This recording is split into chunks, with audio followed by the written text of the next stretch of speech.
Hey guys, இன்றைக்கி chicken cheese momos எப்படி செய்கிறது அப்படின்றத வந்து பார்க்கலாம்.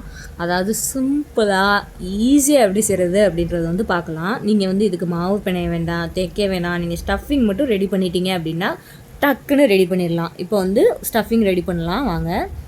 2 ஸ்பூன் வந்து எண்ணெய் ஊற்றிக்கோங்க நல்லா சூடான சட்டியில்.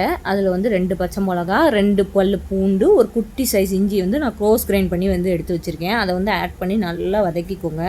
நல்லா ரா ஸ்மெல்லாக போகிற அளவுக்கு வதக்கிட்டு நான் வந்து ஒரு 200 கிராம்ஸ் ஆஃப் வந்து சிக்கன், மின்ஸ்டு சிக்கன் வந்து எடுத்திருக்கேன். அதையும் போட்டு நல்லா வதக்கிக்கோங்க. நல்லா வதக்குனீங்க அப்படின்னா வந்து அதில் வந்து வாட்ரு வந்து நல்லா நிறைய ரிலீஸ் ஆகும். அதனால் நல்லா வதக்கிக்கோங்க. வதக்கிட்டு நான் வந்து இப்போ மசாலா ஐட்டம்ஸ் வந்து எடுத்து வச்சுருக்கேன். அதெல்லாம் வந்து ஆட் பண்ணிக்கலாம். 1 ஸ்பூன் சில்லி பவுடர், ஒரு 1/4 ஸ்பூன் மஞ்சள் பொடி, ஒரு 1/2 ஸ்பூன் பெப்பர், 1/2 ஸ்பூன் சால்ட்டு, இது எல்லாத்தையும் ஆட் பண்ணி நல்லா வதக்கிக்கோங்க. அப்புறம் வந்து ஃபைன் சாப்டு வெஜிடபிள்ஸ், நல்லா ஃபைனாக சாப் பண்ண கேரட்டும் கேபேஜும் நான் வந்து ஆட் பண்ணிக்கிறேன். நல்லா வதக்கிக்கோங்க. ஃபைன் சாப்பிடாக தான் கண்டிப்பாக இருக்கணும், இல்லாட்டி நீங்கள் உருண்டை பிடிக்கிறப்ப வந்து உதிர்ந்து போயிடும். அதனால தான் சொல்கிறேன். இப்போ வந்து ஒரு வெங்காயம் கட் பண்ணி வச்சுருக்கேன், அதையும் ஆட் பண்ணிக்கிறேன். ஒரு வந்து கேப்சிகம் கட் பண்ணி வச்சுருக்கேன், அதையும் ஆட் பண்ணிக்கலாம்.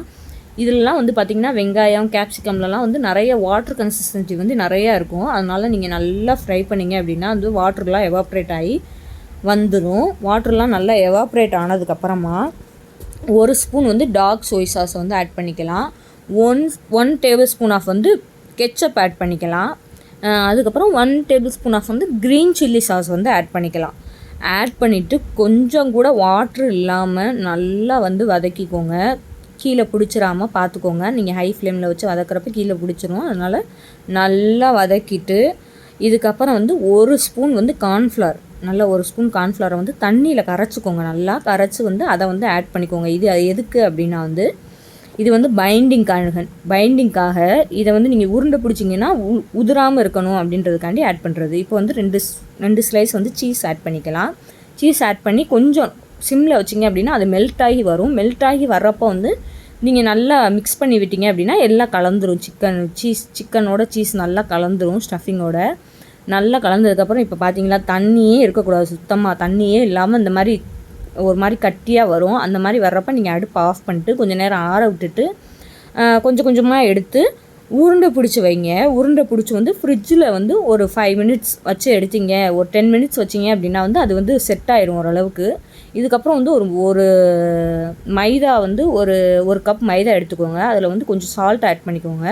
ஆட் பண்ணிவிட்டு இந்த உருண்டையை எடுத்து மைதாவில் போட்டு நல்லா பெரட்டிட்டு அதுக்கப்புறம் திருப்பியும் மைதாவில் போட்டு நல்லா கோட் பண்ணிவிட்டு திருப்பியும் வாட்டரில் போட்டு நல்லா ஒரு 2 டைம்ஸ் இல்லை 3 டைம்ஸ் நீங்கள் கோட் பண்ணிங்க அப்படின்னா வந்து ரெடி ஆயிரும். இது வந்து நல்லா கோட் பண்ணி எடுத்து வச்சுக்கோங்க. எல்லாத்தையுமே கோட் பண்ணி எடுத்துட்டு இப்போ வந்து ஸ்டீம் பண்ணிடலாம். அதாவது நீங்கள் இட்லி சட்டிலையோ இல்லை ஸ்டீமர்லேயோ நல்லா வந்து ஆயில் அப்ளை பண்ணிட்டு ஸ்டீம் பண்ணிடுங்க அப்படின்னா மோமோஸ் ரெடி.